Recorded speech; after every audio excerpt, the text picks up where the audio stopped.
There is something you have been waiting to do. Maybe for weeks, maybe for months, maybe for years. And every time you get close to starting, something holds you back. You tell yourself you need more time, more experience, more preparation, more certainty. But here's the truth nobody tells you. That feeling of not being ready is never going away. And the people who changed their lives did not wait for it to disappear. They started anyway. Most people believe that readiness is a feeling that arrives before action. That one day they will wake up and feel completely prepared, completely confident, completely certain that on that day they will finally begin. But that day never comes. Not because they are not capable, not because the timing is never right, but because readiness is not a feeling that precedes action. This is a feeling that follows it. The confidence you are waiting for does not come from thinking about doing something. It comes from actually doing it. And the longer you wait to feel ready, the further away ready actually gets. Your brain has a very specific way of evaluating risk. When you are about to do something new, your brain scans everything it knows about the situation. It looks for gaps, unknowns, uncertainties.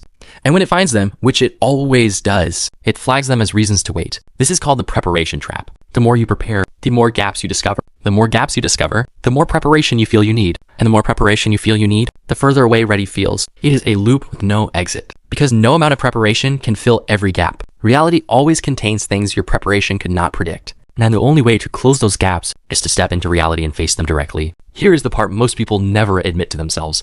The reason you do not feel ready is not really about preparation. It is about fear. Specifically, fear of finding out what you are actually capable of. When you had not tried yet, you can still believe you could succeed if you really wanted to. The potential is still alive. The dream is still intact.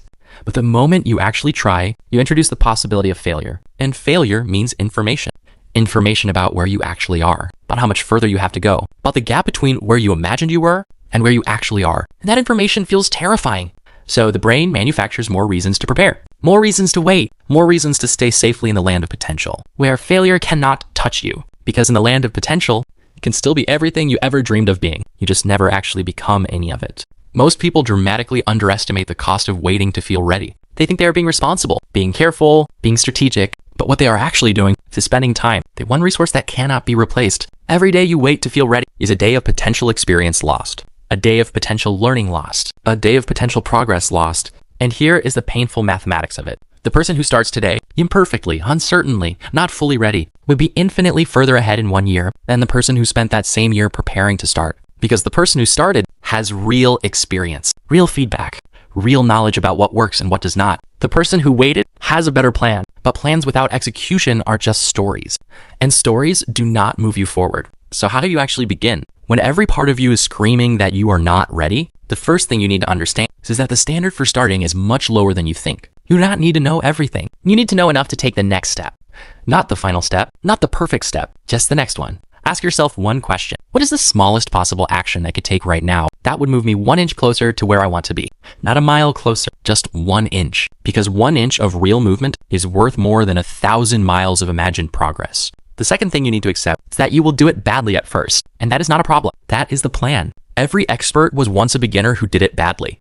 Every person you admire for their skill or their courage had a first attempt that was clumsy and uncertain and imperfect. And they did it anyway. Not because they were brave, but because they understood that the only path to doing it well runs directly through doing it badly first. The third thing is the most important. Redefine what ready means. Ready does not mean certain. Ready does not mean fearless. Ready does not mean fully prepared. Ready means willing. Willing to begin. Willing to be imperfect. Willing to learn as you go. Willing to find out what you are actually made of. If you are willing, you are ready. The feeling of not being ready is not a signal that you should wait. It is a signal that something matters to you, that this thing is real enough to be afraid of, that it is worth doing. The people who built the lives you admire did not start when they felt ready. It started when they decided that waiting was costing them more than starting. You have been waiting long enough. You know enough. You have enough. You are enough. Start today, not tomorrow, not when the timing is perfect. Today. Subscribe to Level 1 because every week we explore the psychology behind why humans think, feel, and behave the way they do, and what you can actually do about it. See you in the next one.